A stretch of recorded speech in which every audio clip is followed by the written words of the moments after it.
బొంబాయిలో నిమ్మోడు ఏం తెచ్చిండే ఏమని చెప్పాలి చెప్పనా చెప్పు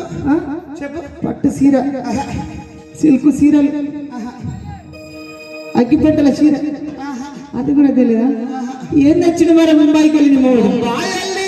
మగడు ఏం తెచ్చిండు అక్క బొంబాయి వెళ్ళిన నా మగడు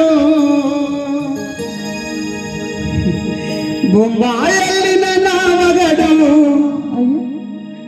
బరినే తచ్చిండే